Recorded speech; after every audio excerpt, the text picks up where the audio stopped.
Thank you so much. Bismillahirrahmanirrahim. I would start with the comment made by Shahzad that he can see a lot of black suits but not beautiful faces. Shahzad, you should change your seat.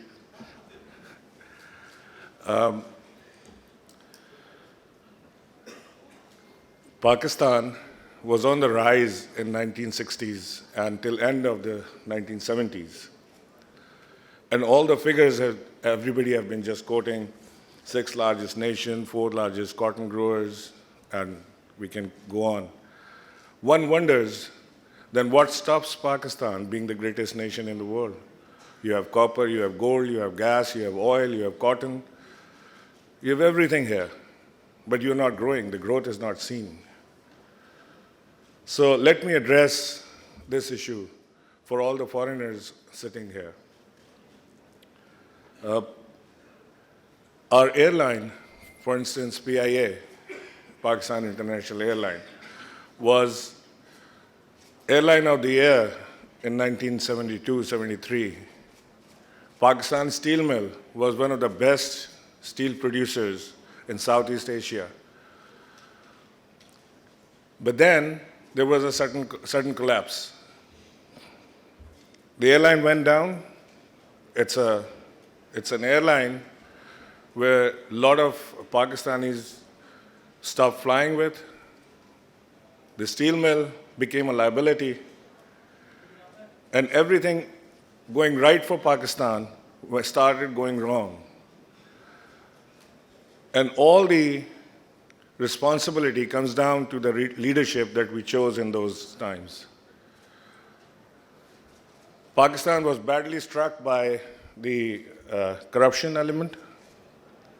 People started siphoning money from Pakistan. National exchequer was being looted and plundered. And there was a struggle of corruption in Pakistan started. And we went through a very bad phase. And in that time, Pakistan went on to the war on terror. We were forced to go into the war on terror. It was not our war, never was. But because we were there, you don't get to choose your neighbors. The war was right across the border. And it had to be stopped there because the terror had to go through Pakistan to the world. So we were fighting the battle for peace, for Pakistan, for the world.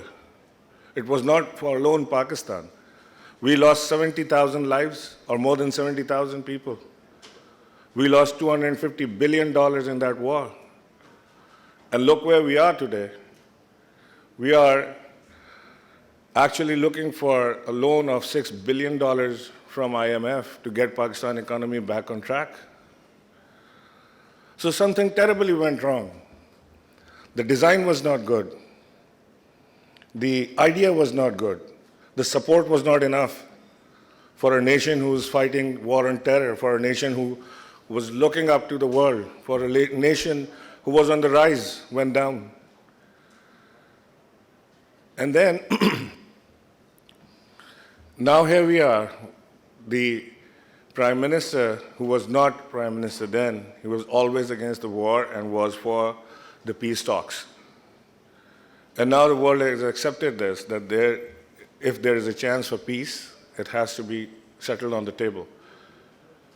Although the talks have, I would call it a halt, a small halt, but I hope it will begin again soon. So these talks are very important for peace for the rest of the world also. And Pakistan is mediating these talks between Afghanistan and US. And we are glad that Pakistan was able to bring down all the major stakeholders on the table. Excuse me. So I hope these talks will resume soon. There was another disaster Pakistan faced for the last 2 decades. I'm not trying to paint a black picture here, just bear me out and then I'll give you a bright picture also. That was a disaster where the highest revenue generating city in Pakistan, where you are today, is Karachi, was struck by terror. not across the border, but from within. And we started fighting that out. When I was growing, I stopped looking at the foreigners visiting to Karachi. We used to hear that a lot of foreigners used to visit Karachi for holidays. There were coastal lines. There was life in Karachi, which we lost. But in the last 3 years, our security forces, rangers especially, police, they have worked so hard and so brilliantly. There's no example. It is second to none what they have done to Karachi. They have restored the peace of Karachi. Now we all can roam around freely like we used to hear about Karachi.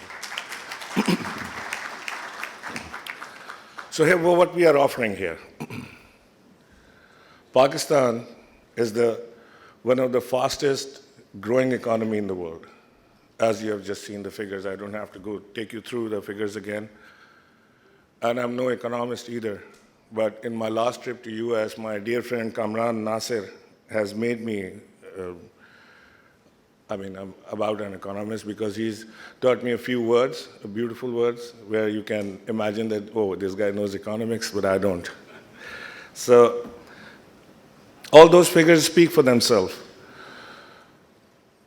Invest in Pakistan, because this is the time when Pakistan is rising. This is the time when Pakistan has a government which is honest and dedicated for the country. Our Prime Minister, Mr. Khan, has a vision for Pakistan. He has been working hard where he is today to get there for the last 22 years. No shortcuts were taken. It was a long route. He worked very hard. He had a plan.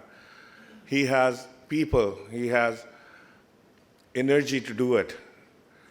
And he's doing it. We are narrowing on the fiscal deficit. Pakistan has the port of Pakistan, be it Gwadar, be it Karachi Port Trust, be it Port Qasim. These ports are serving to the landlocked countries, and we can make the best use of it by CPAC. When we say CPAC, I see a lot of foreigners who are not Chinese. They get confused by this idea. Let me explain a bit what CPAC is to Pakistan and to the world. CPAC is the road to success. This is how we see it. We are connecting the world, and it is open for everyone in all the other countries to be part of it. Don't get confused by the name of China-Pakistan. Maybe we can call it something else if you don't like it. But this is a road which offers the world to come in and take part in it. You can take part in anything that you want. It's open. You can take part in manufacturing. You can take part in hoteling business. You can take part in tourism. You can take part in building, construction, the roads. Whatever you want, it's open. Just step forward and see the opportunities that's knocking on the door. So we are, from these ports, we are connecting to the world. We are connecting to the new markets, emerging markets in the world.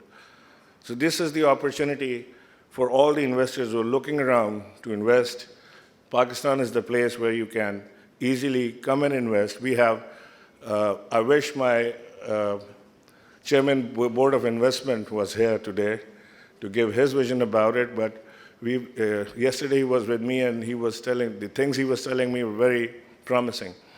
The kind of ease of business Pakistan is offering, one window operation Pakistan is offering, you don't have to run from pillar to post. You just have to go to one place and everything else will be at your doorsteps. We are offering cheap labor. It's the cheapest labor in the region. We are offering, I've told you about the ease of doing business. Key potential sectors in Pakistan are IT, and Fuad was just mentioning about the Deputy Prime Minister of Science and Technology. I would just let him know for his information that our president is heading artificial intelligence. So this is the focus of Pakistan, where we are. So Fawad, I don't see a slim chance of you becoming a deputy prime minister soon. So pharma is a big opportunity in Pakistan. Martin Dow is sitting here. He can brief you more about it. I know a couple of my friends. They are doing roaring business in pharma in Pakistan. Well, Pakistan requires pharmaceutical raw material, which we were importing from India, and which we are not for obvious reasons. And we need to set up a pharmaceutical raw material producing company in Pakistan, which can do a great business. Oil and gas, Pakistan is offering through our privatization sector. We are offering good companies. They're on the sale. You can come and join. Digital policy of 2018 is very impressive. All the IT companies must look into it. Global economical growth and Pakistan economic growth, we have all talked about it. Reforms and measures. Now, I just told you about the two companies of Pakistan. It was just an example for PIA and Steel Mill. We are trying to revive these companies. PIA in last 1 year, from heavy deficit, has come to break even. And within 1 year, turning around PIA, which was in loss for 2 decades, is a tremendous job that has been done by the organization. The Prime Minister of Pakistan has introduced a program named Ehsaas, Feeling. And Ehsaas is offering what Pakistan has never offered to its people. It's offering health, it's offering home, housing, and in health sector, we're offering a health card, an Insaf health card, which is very, very impressive and which is going to bring up an economic revolution boom in this sector, in health sector. Everyone who is earning is less than $1 a day is entitled to get a health card of 750,000 rupees for a year. Now imagine these people who have never gone to doctor, never purchased medicine, forget about seeing a hospital, have strength to go see a doctor, to purchase medicine, to go to the hospital. And by the way, this 750,000 rupees multiplies itself to double if the disease is terminal. So this is the first time Pakistan has offered the health card. Pakistan government, through a SARS program, are offering housing also. This is not free, but this is very, very affordable prices and affordable terms for the people who can't afford housing, because owning a house is a dream of a human being ever since is born. We have invested 160 billion in the tribal areas in FATA, and we are trying to bring them equivalent to all those other fast-growing economies in Pakistan, cities in Pakistan, so that FATA can emerge as equal to the other cities. And lastly, the good governance. Pakistan Tehreek-e-Insaf's government is focused on good governance, and the good governance comes through people like Fawad Chaudhry, I would mention here, because he's one minister who would bring a smile on your face. And that's very important for our country. People should smile. And Fawad Chaudhry has been the Minister of Science and Technology. I can assure you, if I ask a question here, who were the last 4 science and technology ministers, you don't have an answer. But for the life to come, you will remember Fawad Chaudhry was. So he's one brilliant chap we have, and I'm very proud of my friend. He's my true friend, and I'm very proud of him. So we have good governance, we have good people, we have good brains in place. Mr. Khan has made his best choices available. He's still looking for people who wants to do something for the country, who can step forward, who can bring ideas, who can have the ability to implement. And you are most welcome to Pakistan. I would like to assure you, if you decide or even if you're thinking about investing in Pakistan, we are at your disposal anytime you want to contact us, 24/7. Government of Pakistan would welcome you with open arms. Thank you so much. Pakistan Zindabad.